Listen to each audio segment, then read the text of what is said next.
Salut à tous, on se rejoint aujourd'hui pour une nouvelle vidéo de test. Comme promis aujourd'hui, le test du Blackview P2. Donc le Blackview P2, c'est le haut de gamme de Blackview. Et enfin, le haut de gamme le téléphone le plus UP de Blackview, on va dire. Donc quand il est sorti, il coûtait 200 €, c'était un peu trop cher. Là, il a pas mal baissé. Et donc du coup, c'est un abonné qui m'a demandé de lui commander. Mais en contrepartie, je lui ai fait une remise dessus. J'ai pu lui avoir. Et en même temps, je le teste et après, je lui envoie. Donc, on passe, donc c'est un smartphone qui vient directement de la boutique Gearbest. On va passer directement avant les caractéristiques, on va voir donc boutique Gearbest, un smartphone qui coûte, il est remonté. Donc là il pourra pas dire qu'il a pas fait une affaire. Il était en vente flash au moment où je l'ai commandé. Là il est remonté à 206 euros. Voilà, donc c'est pas donné quand même pour ce téléphone. Il y a beaucoup mieux pour le même prix, pour moins cher, mais bon, au prix que je l'ai eu, au prix qu'il était en vente flash, c'était plutôt intéressant. Allez, on part directement aux caractéristiques.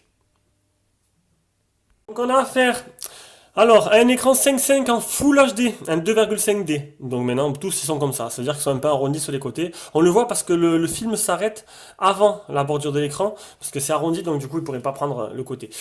Un processeur 6735 octa-core, non 6750 octa-core 45 Go, 5 Android 6, 4 Go de RAM, 64 Go de ROM.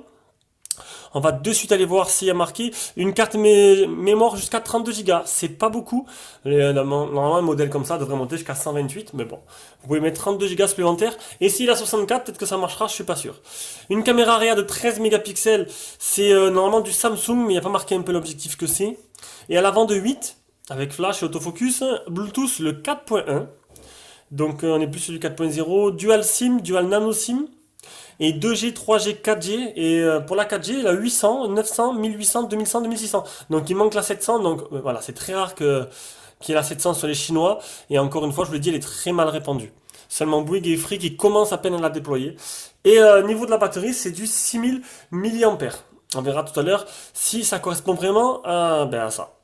Allez, on passe direct au design. Design de l'appareil, donc c'est un design unibody, ça veut dire qu'on n'a pas accès à la batterie. Donc en une face avant, un écran 5.5 en Full HD, un appareil photo frontal, le haut-parleur de tête, le capteur de proximité, donc bon, l'écran. Les boutons ils sont pas rétroéclairés, hein. Non, ils sont juste surlignés. Alors pour le prix, honnêtement, qu'il n'y ait pas des boutons rétroéclairés, honnêtement, se foutre de la gueule du monde. Maintenant, bon, on a vu qu'il y avait un film sur l'écran. Dessous, c'est un type C. Voilà, c'est une prise de type C. On a les grilles haut-parleurs, normalement, ils doivent être de ce côté, comme à chaque fois. Sur le côté, bon, le téléphone tout en métal. Voilà, c'est un beau téléphone tout en métal. Il existe en plusieurs couleurs. Tout en haut, là et là, c'est en plastique, ça va passer les ondes, le Wi-Fi et le Wi-Fi essentiellement. Et les ondes radio. Ici, le bouton power, bouton volume plus moins. Et au-dessus, on a le port jack. Donc, une finition très bonne. Très très bonne finition. Très bonne prise en main. Assez épais quand même. J'ai pas vu les dimensions. On va vous dire les dimensions de suite.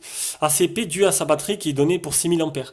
Donc, les dimensions, c'est du 154 de longueur, 77 de largeur et 1 cm 04 d'épaisseur. Donc, c'est vraiment gros. Mais en main, ça se voit pas trop parce qu'il est un peu comme les téléphones de maintenant. Il est épais au-dessus mais plus fin sur le côté. Mais bon, il est vraiment quand même gros, hein. Et 232 grammes sur la balance. C'est un beau bébé. Maintenant, c'est une grosse batterie donc c'est normal. J'ai encore ma puce à l'intérieur. Donc, on a une nano SIM, deux nano SIM ou une nano SIM micro SIM. Ou une nano SIM, une carte SD jusqu'à 32 Go. On ne pourra pas mettre les deux à chaque fois. C'est très rare les téléphones, on peut mettre deux SIM et une carte SD, ça se fait de moins en moins.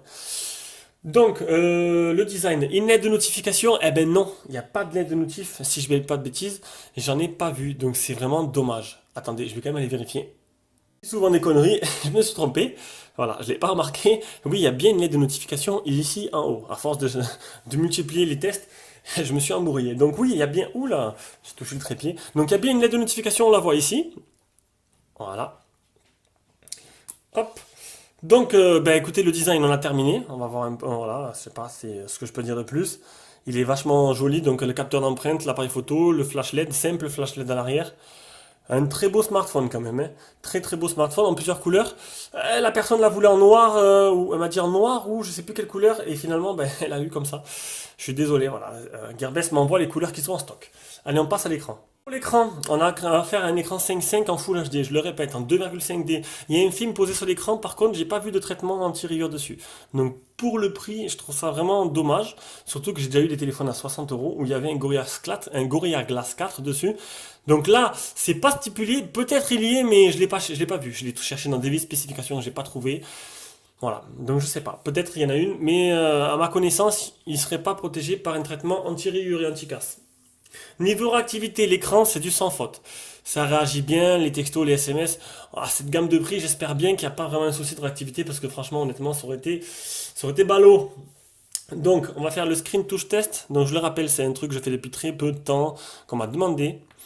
Je suis à l'écoute de mes abonnés, moi. Donc, on m'a demandé de le faire pour voir s'il n'y avait pas de problème sur l'écran. Donc, on peut voir que l'écran, il est nickel. On va aller voir s'il y a le Miravision. Le Miravision, qui permet, voilà, il y est, de modifier la nuance des couleurs, plus ou moins brillant mat, donc moi j'ai mis brillant. Donc je voulais dire un truc sur l'écran, donc un bel écran, mais je trouve qu'il manque un peu de contraste. Ah, quoi qu'attends, ce matin, ça a l'air plutôt, le problème elle est réglé. Je trouvais que les icônes étaient assez fades en fait, le contraste c'était comme un petit voile sur les icônes, et ça j'aimais pas trop. Mais ce matin, ça a l'air d'être réglé. Donc j'ai eu déjà ce problème-là sur un LTV X800. C'est une problème logiciel.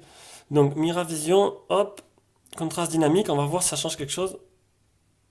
Vous avez vu, regardez, quand je modifie le contraste, je mets le contraste dynamique, ça modifie pas du tout l'image. Et c'est ça que je trouvais un peu qu'il manquait un peu de contraste. Mais en fait, ce matin, ça a l'air d'aller mieux. Alors peut-être, je sais pas, je l'ai éteint, je l'ai redémarré, pourtant. Non, les icônes m'ont l'air correctes. Bon, c'est moi, j'ai dû fumer hier soir, c'est pas trop grave. Donc un écran assez joli, vous pouvez le voir, les noirs sont vraiment bien. Donc le Miravision, je l'ai fait, on va faire l'appli Display Tester. On a vu très réactif, il réagit bien, il n'y a pas de souci, ça marche plutôt bien. L'appli Display Tester, on va sortir du centre de vision, on va se mettre comme ça, on voit bien donc le rouge, le vert, donc les fuites de lumière, on peut voir qu'il y a des bandes noires autour de l'écran qui sont très fines quand même. Contrairement au Cubo qui était énorme, là elles sont vraiment, vraiment fines. C'est sûr que j'aurais réussi à avoir le modèle noir, on n'aurait plus vu les bandes noires et ça aurait été mieux. Je suis désolé, j'essaierai de faire mieux la prochaine fois. Donc le bleu, le blanc, on voit qu'il y a, je sais pas si vous le voyez, voilà, on peut le voir là. 1, 2, 3, on voit des LED, on voit les bandes à LED sur le côté. Ça se voit que sur le blanc, on ne voit pas sur l'autre couleur. Si, là ça se voit. Sur les couleurs claires, ça se voit. Là, bon, sur le noir, ça se voit pas, bien sûr. C'est vraiment pas très grave. Ça m'a pas gêné, vraiment. On va faire le multitouch. Donc normalement, on va le poser, ça va être un 10 touches. Non, c'est un 5 touches. 5 touches. Et les photos réelles, on va approcher un peu. Voilà.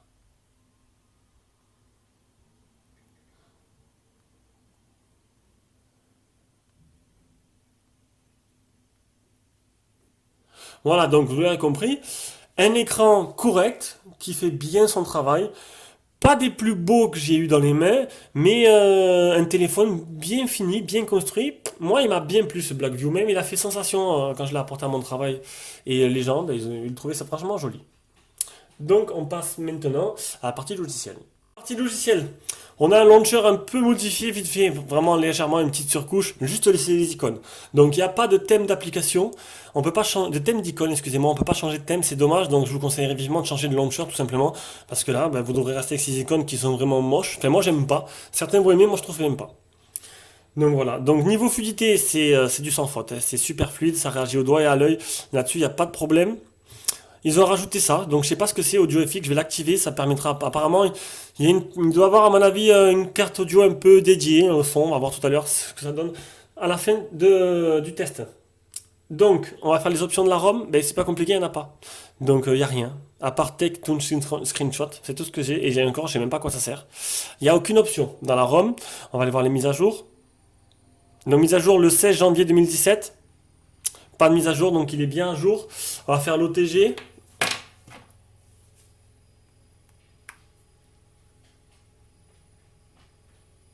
Donc il est bien OTG. Le test anti-malware. Ah, ça c'est Luc. Le test anti-malware qui est là, donc la ROM est propre, donc sans pas du tout infecté. Et c'est tout. Non, il me reste plus que l'appli Phone Tester. L'appli Phone Tester. Je sais plus où elle est là. On va voir les capteurs du téléphone. Et après, on va faire aussi le capteur d'empreinte. Alors l'accéléromètre, le gyroscope, le champ magnétique, la boussole, le capteur de lumière qui marche très bien, là, avec capteur de proximité. Et voilà, donc on pourra jouer à Pokémon Go en réalité augmentée. Avant qu'on me pose la question. Il manque plus que le capteur d'empreinte qui marche à merveille. C'est un des meilleurs que j'ai pu voir sur les téléphones, même que je mets le bout du doigt. Vous avez vu? À peine je mets le bout du doigt là, tac, je mets ce bout là, et ben il déverrouille. Capteur d'empreinte parfait. Honnêtement, un des meilleurs que j'ai eu sur un smartphone, ça c'est plutôt bien. Donc partie logicielle, vous l'aurez compris, c'est simple, mais voilà, c'est stock, quoi. C'est simple, il n'y a rien, il n'y a pas de fioriture, mais bon voilà, ça tient qu'à vous de changer de launcher pour avoir un peu plus d'options, un peu plus de trucs, un peu plus sympa et de personnaliser à votre sauce. Je crois que j'ai fini, donc on va passer à la partie performance. Performance avec les benchmarks 45074 pour le Antutu. Donc c'est du moyenne gamme, c'est du octa-core. Pour moi ça suffit, hein. 50 000 Antutu, pour l'utilisation que j'en ai, c'est vraiment suffisant. Honnêtement, je vois pas la course à la puissance, comme j'ai dit dans la FAQ, la course à la puissance pour moi c'est inutile. 38,3 en résolution, en nombre de FPS pour le Epic Citadel Ultra High Quality. 2893 le PC Mark, 1355 et 563 et 2468 pour les Geekbench. Voilà, allez, on passe au jeu. J'ai tenté un petit zoom, voilà. J'ai tenté un truc différent, ah, c'est pas extraordinaire, mais je me suis dit, à la place de tenir dans les mains, d'avoir des crampes aux mains, j'ai fait un petit zoom avec le Honor, ça a l'air plutôt pas mal. Ça me permet d'avoir le jeu en plein écran et de pouvoir poser mes coudes tranquillement et de jouer pépère. J'espère que ça va pas trop dénaturer l'image et altérer la résolution et la qualité. Mais ça me permet de jouer tranquillement. Le téléphone bien posé.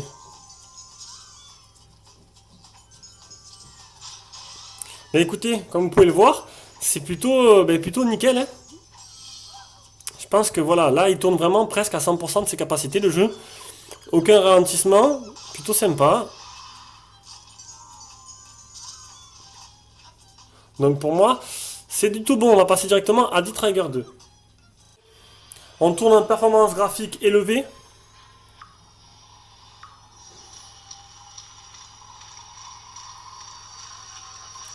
Donc vous pouvez voir un peu le jeu, il est vachement beau. L'écran réagit bien au tactile. Voilà, hop, c'est bon, c'est bien cadré.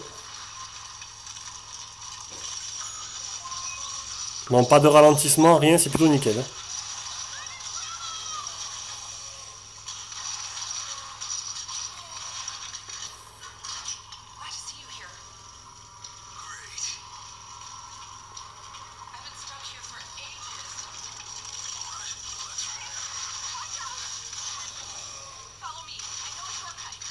Voilà, donc c'est plutôt correct, on passe à Real Racing 3. On passe à Real Racing 3. Un jeu qui demande... Ah ben là par contre je vais devoir le prendre dans les mains. Du coup on va réduire le zoom. Tac. Voilà. Et on va s'approcher.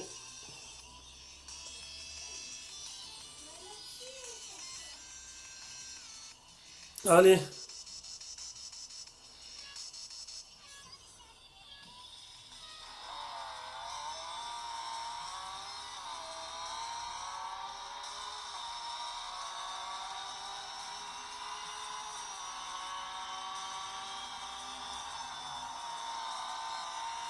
Bon, il a l'air de pas avoir de trop de ralentissement, même pas du tout. Ça tourne plutôt bien.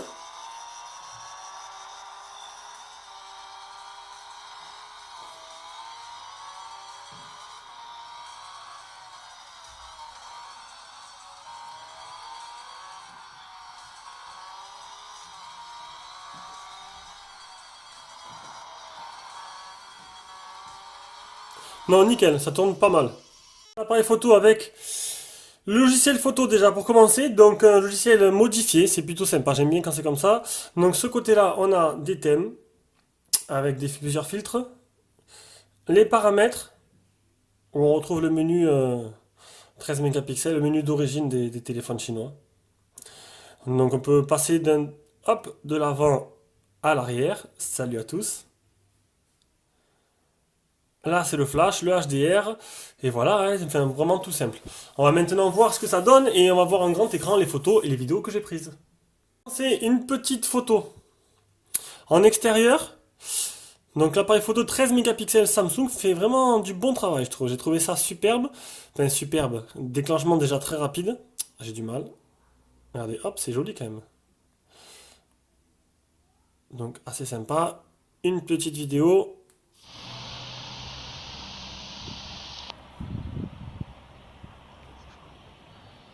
Pareil, qualité vidéo vraiment correcte. C'est clair, c'est détaillé. Belle vidéo. Une deuxième photo extérieure.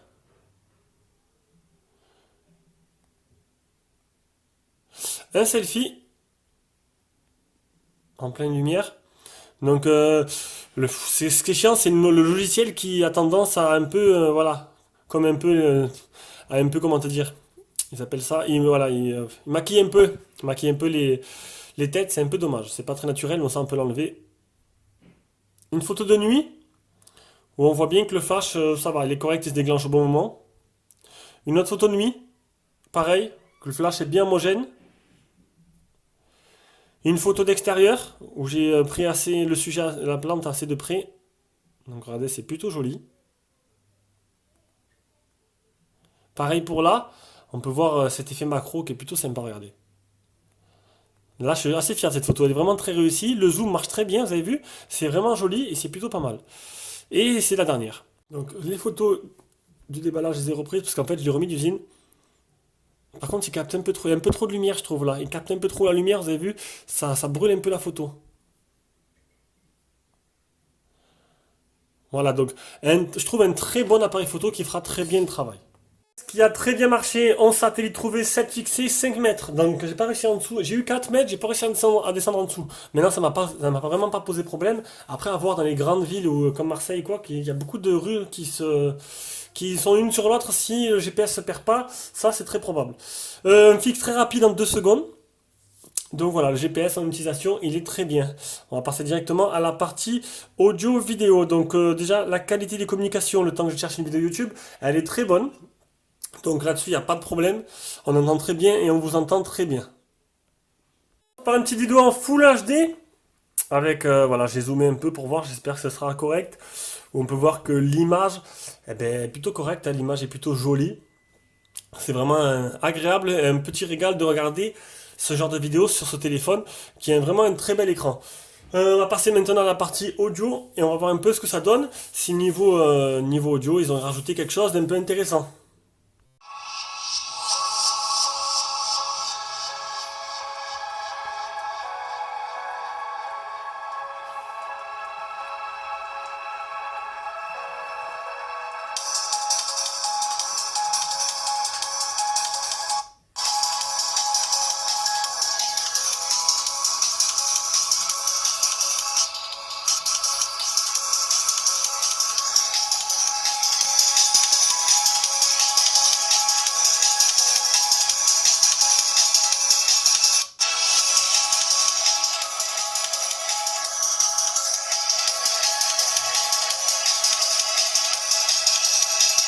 Donc un son assez puissant, plutôt sympa, vachement aigu, pas trop de basse.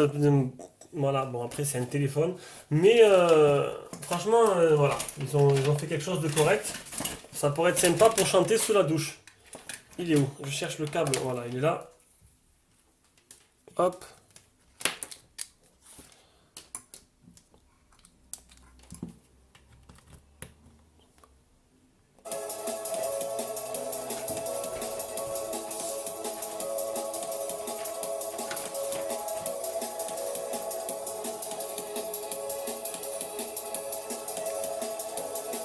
Donc voilà, donc pas de problème pour la prise jack aussi. Allez, on passe à la suite. Donc le Wi-Fi, donc on a bien 3 barres sur 4, ce qui est plutôt sympa. Donc c'est dans la moyenne de tous mes téléphones que je texte ici. Ah, j'ai fait tomber mini. Niveau bande 3G, 4G, donc 3G, 4G, toute bande française sauf la 700, je l'ai dit qu'au début, la 700 c'est très rare et très peu répandu pour l'instant. Mon Honor 8 n'a pas la 700, pourtant il est vachement récent. Bon, après, on passe à l'autonomie. Donc l'autonomie, la batterie est donnée pour 6000 mAh. Je l'ai mesuré à On va le voir de suite dans les photos. Je l'ai mesuré à... Ah merde! Je l'ai effacé quand j'ai... Et non, il est où? Voilà. J'ai fait une connerie. J'ai fait une connerie. Donc j'ai pas... Elle était à 4250. Donc on était loin des 6000 annoncés. Mais c'est déjà pas mal. Mais bon, c'est vrai qu'on est loin des 6000 annoncés. Maintenant, est-ce que mon petit boîtier est fiable à 100%? Et ça, je peux pas le certifier. Donc du coup, je peux juste vous dire ce que j'ai trouvé. On va maintenant passer au test réel. Donc le PC marque 9h02. Donc là, on peut voir que c'est un test assez énorme. Enfin non, c'est un gros score. Un gros score pour PC marque 9h02. La capacité de rechargement 1900 mAh, donc c'est de la charge très rapide, c'est plutôt pas mal. C'est pas parce que bon, s'il y a vraiment les 4250, il faut pouvoir les recharger, quoi. Je vais pas passer 4 heures ou 5 heures à recharger ce téléphone. Et en utilisation réelle, j'ai utilisé 44% en 16h55, voilà, 17 heures et 44% utilisé, ce qui est plutôt correct. Ça vous fera facilement, je pense, suivant les personnes, 2 jours. Donc j'ai quand même utilisé 2h35 le téléphone, un écran allumé, et j'ai fait 25 minutes d'appel. Et pour la courbe, voici une courbe tout à fait régulière qui correspond un peu à l'utilisation que j'ai eue. Voilà, dès que j'utilise, ça baisse un peu. Voilà, voilà, donc, je pense que j'étais le plus complet possible. Le test du Blackview P2 est terminé. Qu'est-ce qu'on en retire? Ben, un smartphone qui, à 200 euros actuellement, n'est vraiment pas un bon choix. Enfin, un bon choix. Il y a mieux pour ce prix-là, quoi. Alors, pour 200 euros, je peux avoir mieux. Un Redmi Pro, il y en a plein, hein, des Xiaomi qui coûtent ce prix-là. Par contre, voilà, quand il était en vente flash à 150, ça peut être un choix intéressant pour sa grosse batterie, pour sa qualité d'écran, de vidéo, pour la totale. Voilà, c'est un téléphone plutôt homogène qui est plutôt bon partout. Et ça, c'est plutôt pas mal. Voilà, donc le test est terminé. Je vous dis au revoir et à demain pour une nouvelle vidéo avec un déballage. Bisous à tous!